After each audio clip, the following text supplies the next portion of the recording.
آ رہی ہے، کیس آپ کو کھلتا ہوا نظر نہیں آ رہا. آپ کی حکومت ہے نا بھائی. وہی تو میں عرض کر رہا ہوں. تو منشور اور نعرہ میرا تو نہیں تھا، میرا تو دل کی آواز ہے، ہر کراچی کے شہری کے دل کی آواز ہے.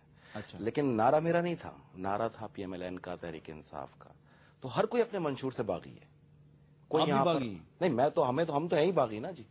ہم تو ماشاءاللہ، میں آپ سے کہہ رہا ہوں نا کہ اچھا کیا اللہ نے کیا، برا کیا زرداری اٹس مین پیپلز پارٹی نے کیا.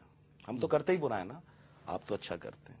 تو آپ کیا کہیں گے؟ وہ کیس اگر نہیں کھلتے اور وہ نعرے وفا نہیں ہوتے، عوام آپ سے نہیں پوچھے گی کہ جن کو آپ سڑکوں پہ نکال کے رائے تھے اس کا ہوا کیا؟ تو بہت ساری چیزیں ایسی ہیں. اور رہی بات دستخط کی، تو دیکھیں میں آپ کو ایک بات حقیقت بتاؤں، کسی بھی چیز کے گمبھیر اندھیرے سے نکلنے کے لیے بڑے پیشن کی ضرورت ہوتی ہے. اور آپ یہ مانیں کہ یہ شہید بینظیر بھٹو کے خواب کو جس طرح میرے قائد نے پایہ تکمیل تک پہنچانے کی کوشش کی، ہم نے بڑی قربانیاں دی ہیں سب کو ساتھ چلانے میں، ایک قوم بنانے کے لیے. ایک قوم بن کے تو آپ مسائل کا سامنا کر سکتے اچھا، بینظیر بھٹو صاحبہ کا آپ نے ذکر کیا، وہ کہتی تھی ریکانسیلیشن تھرو ڈائلاگ. اب اس وقت پاکستان کے جو حالات ہیں اس کے لیے وسیم اختر صاحب بھی ایک ہی بات کر رہے ہیں، احسن اقبال صاحب بھی کہہ رہے ہیں، حیدر علی شاہ صاحب بھی کہہ رہے ہیں. بالکل. قومی کانفرنس، اس کا اعلان کب کرے گی آپ کی حکومت؟ میں یہ سمجھتا ہوں کہ انشاءاللہ دیکھیں کانفرنس تو آج بھی ہو رہی ہے، جیسے وسیم بھائی نے کہا کہ سی ایم ہاؤس میں تمام سیاسی جماعتیں مل کے بیٹھی ہوئی ہیں. اب آپ اس کو قومی نظریے کے اوپر لے کے کریں تو وہ بہت سود مند ہے اور بڑی ضرورت بھی ہے. ہمیں اپنے بلوچ بھائیوں کے خدشات بھی دور کرنے ہیں، ہمیں اپنے پختون بھائیوں کے بھی خدشات دور کرنے ہیں. لیکن گزارش یہ ہے، چاہے حیدر شاہ صاحب ہوں یا برہمداغ بگٹی صاحب ہوں، تھوڑا سا پختونوں سے ہٹ کے بات کریں، وہ بلوچوں سے ہٹ کے بات کریں، اور ایک پاکستانی بن کر اس سوچ کو اجاگر کریں اور پنجابیت ختم کریں، سندھیت ختم کریں. لیکن اس کے لیے ایک بڑی اہم چیز یہ ہے کہ اگر آپ مفاہمت میں سب ساتھ چل رہے ہیں تو نیت سے بالکل صاف طریقے سے چلیں. میرے خیال ہے کسی کی نیت پہ شک نہیں کرنا چاہیے. وسیم اختر صاحب، احسن اقبال صاحب سے جو آپ نے سوال کیا تھا اس کے جواب میں انہوں نے کہا کہ ہم نہیں چاہتے کہ حکومت کا انیشیٹو ہم لے جائیں اور اس کی وجہ سے غلط فہمی پیدا ہو.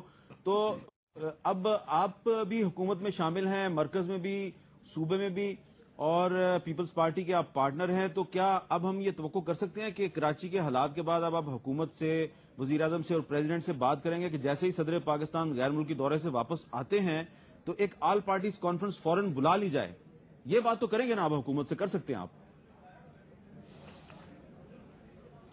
بالکل حامد صاحب، اس کو تو بہت دیر ہو چکی ہے.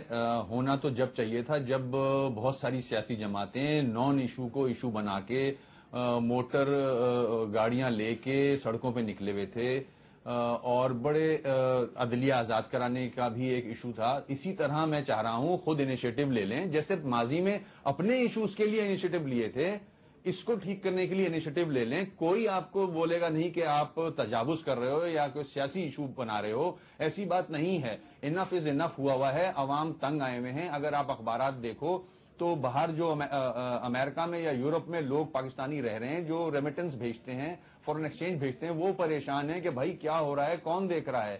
تو خیال میں بھی اپنی اوپر جو قیادت ہے ان کو یہ میسج پہنچاؤں گا کہ اگر کوئی نہیں لے رہا تو ہم لے لیتے ہیں انیشیٹو. مگر بینگ اے بڑی جماعت اور عدلیہ آزاد کرنے کے لیے بڑی قربانیاں دی ہیں انہوں نے، سڑکوں پہ آئے ہیں. وکلا حضرات کہاں چلے گئے، سول سوسائٹی کہاں ہے، اور طالبان کے حوالے سے سب نکلے باہر. کیوں نہیں نکلے؟ صرف الطاف حسین ہی صرف کیوں بولتا رہے ہیں پورے ملک میں؟ کوئی اور لیڈر بھی تو ہے، ان کے لیڈر نہیں ہے. یہ کیوں نہیں بولتے؟ پہلے بھی تو آپ نے لیا تھا. دیکھیے ہم نے نہیں، میں نے تو کہا ہے کہ ہم انیشیٹو لینے کے لیے تیار ہیں، لیکن چونکہ ہم نے وزیر اعظم کو یہ کہا ہے اور وزیر اعظم نے ایکسپٹ کیا کہ میں بلا رہا ہوں، ہم ان سے اس بات میں پوچھیں گے کہ اگر وہ فوری بلا رہے ٹھیک ہے. کب پوچھیں گے آپ؟ کب پوچھیں گے؟ فوراً پوچھیں گے انشاءاللہ، ان سے رابطہ کر آج رات کو پوچھیں گے نا وسیم اختر صاحب کے سامنے، یہ اپنی قیادت سے بات کریں گے. میں بھی اپنی قیادت سے بات کروں گا کہ وہ وزیر اعظم سے چیک کریں، اگر وہ فوری طور پر انیشیٹو لینے میں کوئی انہیں کباہت ہے یا رکاوٹ ہے تو ہم لینے کے لیے تیار ہیں. دیکھیے ہم اس وقت بائی اسٹینڈرڈ نہیں بن سکتے، ہم تماشائی نہیں بن سکتے کہ ملک کے اندر آگ لگی ہوئی ہو، ملک کو ایک طرف دھکیلا جا رہا ہو. اور اس میں یہ بات کہوں کہ دیکھیے ہم سب کو اپنے طرز عمل پہ نظر ڈالنی پڑے گی. اگر ہم ایک طرف تو یقیناً انتہا پسندی کی صوبہ سرحد میں جہاں مخالفت کرتے ہیں وہ بجا ہے، لیکن ہمیں پورے ملک کو اوپن سوسائٹی بنانا پڑے گا. یہ نہیں ہوگا کہ اگر آپ صوبہ سرحد میں کہیں جی کسی گروپ کو طاقت کے ذریعے اپنی رٹ رائج کرنے کی اجازت ہم نہیں دے سکتے، تو ملک کے دوسرے علاقوں میں یا کراچی کے اندر ایک سیاسی جماعت کے خلاف کوئی بات کرے تو اس کی اجازت نہیں ہے، میڈیا کے چینل کاٹ دیے جائیں. یہ رویے سب کو کھولنے پڑیں گے کہ پاکستان کے اندر ہم اپنے رویوں کو نظر ثانی کریں اور اس ملک کو ایک ٹالرنس کے اوپر ہم بنیاد دیں، چاہے وہ انتہا پسندی کسی پگڑی والے کی صورت میں ہو یا وہ انتہا پسندی کسی جین کی صورت میں ہو. اس ہر قسم کی انتہا پسندی کے ہم خلاف ہیں اور اس کو ہمیں تبدیل کر کے اس ملک کو قائد اعظم کے اصول کے مطابق tolerant بنانا اگلے چاہیے۔ 3-4 دن میں اگر حکومت آل پارٹیز کانفرنس کی ڈیٹ کا اعلان نہیں کرتی تو آپ کی پارٹی کرے گی؟ جی بالکل، ہم اس میں اگر وہ اس میں نہیں انیشیٹو لیں گے تو ہماری پارٹی بالکل انیشیٹو وسیم اختر صاحب، میرا ٹائم ختم ہو رہا ہے۔ احسن اقبال صاحب نے یہ بات کہہ دی ہے کہ اگر 3-4 دن میں حکومت انیشیٹو نہیں لیتی آل پارٹیز میں بالکل حامد صاحب میں یہ جواب دینا چاہ رہا ہوں۔ بالکل دیکھیں، اگر کراچی میں ووٹ بینک کے تھرو ایم کیو ایم سیٹیں لیتی ہے، طالبان بندوق کے زور پہ قبضہ کر رہے ہیں، کراچی پہ ایم کیو ایم کا ووٹ کے ذریعے قبضہ ہے، لوگوں کے دل جیتے ہوئے ہیں، گنز سے نہیں جیتے ہوئے، وہ گنز کے ذریعے، یہ یہاں ڈفرنس ہے۔